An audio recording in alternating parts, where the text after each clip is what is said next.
This is a marvellous looking meat. I mean, it looks really scrumptious. This is a London broil, cooked just slightly rare and crusted on the outside, some green beans, baked potato in its jacket, lovely broiled half a tomato, a little sweet basil on the top of that. But there's something crucially wrong with it. And I'd like to try and show you where I think it's wrong and how we can take over more. Look, move over, Gable. Here's the News Star. Would you say, Graham, that almost looks exactly the same? Well, it's more of a plateful, you know, than the other one, except you might choose this one because you see exposed for you the larger amount of meat. And we're so fixated by the fact that meat is so good for you that that must be done. Well, meat is good for you. There's no point in just throwing out whole cattle industry, but it's a little bit too much. This is 6 ounces. I don't think you need more than about 100 grams, about 3.5 ounces of meat. And so that's what we've got on this plate here. It's a slice less. But we've taken up the space that that would have taken up with more green beans, another half a tomato. Now that makes an excellent looking plate full of food, I think, and really should come center stage. Sorry about that, Gable.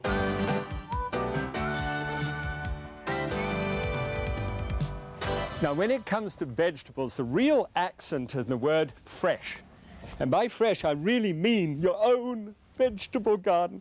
Look, with a real compost heap and marigolds around the outside, supposed to keep the insects down, potatoes and onions and carrots and romaine lettuce and Danish drumhead cabbage and broccoli and cauliflower and a sweet English tomato and some strawberries and bush peas around the back. Can you imagine how wonderful it is? By the way, you hear all the dogs barking in the neighborhood.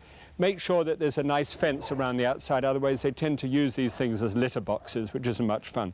All right, now the very next type of vegetable in terms of freshness is at the farmer's market. Let me show you. Now, when it's really second best fresh thing after your garden is number one is this. Look at this sort of thing. It's really fresh and wonderful. Get to it before somebody gets to it first. And look, if you'll find out in your local telephone book or just ring up information, find out where there's a farmer's market and get it so that it's really fresh. Now, if you've got a reasonably good supermarket, and I have a reasonably good supermarket, this is mine, then you're likely to be able to get fairly good fresh produce.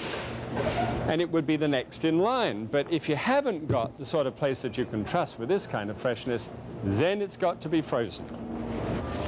You know, frozen isn't really the end of the line, as some people like to suggest it is. The truth of the matter is that they can get it into harvest fields and get this stuff off the vine and get it into a frozen packet within a couple of hours, and that really can't be that bad. When things are looking a little wilted over in the produce department, why don't you just hop in and have a look at just exactly what the price is relative to the food over there. You might find that this is a better buy. But whichever way you look at it, vegetables are going to add something of a micronutrient to your plates. They're going to add flavor, and it's going to be so much better for you. Think of spreading more vegetables on your plate than you do at the moment, okay?